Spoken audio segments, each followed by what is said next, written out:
Bonsoir Jean-Rémy. Bonsoir Thomas. La Grèce revient une nouvelle fois à la une de l'actualité économique avec une rumeur qui circule depuis ce matin. Une rumeur qui semble se confirmer. On parlait depuis quelques jours d'un plan pour la Grèce de 90 milliards d'euros. C'est déjà beaucoup d'argent. Eh bien, ce ne sera pas a priori 90, mais 120 milliards d'euros, ce nouveau plan d'aide. C'est d'ailleurs plus que le premier plan qui avait été annoncé l'année dernière. C'est une somme conséquente pour permettre à la Grèce d'honorer ses dettes dans les prochains mois. Très clairement, c'est une rustine supplémentaire pour éviter une faillite, alors que les manifestations se poursuivent encore aujourd'hui. On notera d'ailleurs aujourd'hui que le Conseil des ministres grecs a approuvé les mesures de rigueur imposées notamment par le FMI. On imagine que la France va être mise à contribution? Alors, on n'a pas les chiffres officiels, mais selon les premières estimations, la France participerait à hauteur de 5,5 milliards d'euros à ce nouveau plan. C'est un peu moins que l'Allemagne, qui demande toujours plus d'efforts de la part d'Athènes. Dans le détail, ce nouveau plan, voilà à quoi il ressemblerait. C'est en tout cas des infos glanées par Reuters. Des privatisations pour 30 milliards. Un secteur privé qui serait sur la base du volontariat. On verra dans les semaines...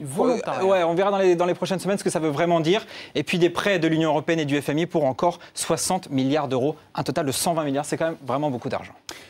L'autre info économique en Europe aujourd'hui, ça concerne la BCE, la Banque Centrale Européenne, qui a choisi le statu quo. Le statu quo, ça veut dire que sans surprise, la Banque Centrale Européenne n'a pas changé son taux directeur. Il reste à 1,25%. Pourquoi on s'y intéresse? C'est que c'est plutôt, par exemple, une bonne nouvelle pour les prêts immobiliers. Les taux ne devraient pas trop augmenter pour l'instant. Par contre, Jean-Claude Trichet prépare déjà les esprits pour une hausse le mois prochain. Et là, tout est une question de vocabulaire, vous le savez Thomas. Il faut savoir décrypter le langage, le Trichet. Quand Jean-Claude Trichet parle de vigilance accrue concernant l'inflation, ça veut dire qu'il va bientôt augmenter les taux en Europe. Écoutez. Les risques qui pèsent sur la stabilité des prix sont à la hausse. Une vigilance accrue reste donc de mise. Strong vigilance is warranted. Strong Vigilance, donc très bel accent. Strong Vigilance. Rendez-vous le mois prochain.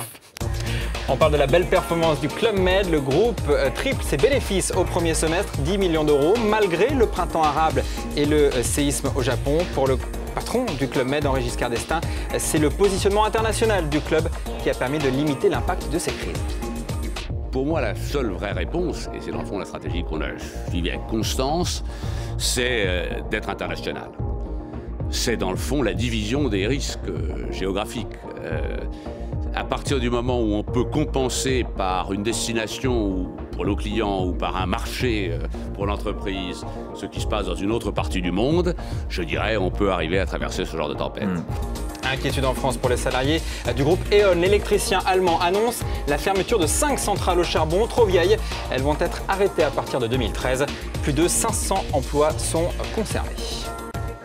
L'écho en plus, c'est les prix du tabac qui pourraient s'envoler encore. Alors pour l'instant, ça n'est qu'une recommandation du comité national contre le tabagisme. Mais face à la hausse du nombre de fumeurs, le CNCT, comme on l'appelle, propose d'augmenter les cigarettes plus 10% par an. Plus 10% par an, ça veut dire qu'en 2017, le paquet de cigarettes pourrait passer à peu près actuellement de 5,80 à 11 € le paquet. Le prix serait le levier le plus efficace pour inciter les gens à arrêter de fumer.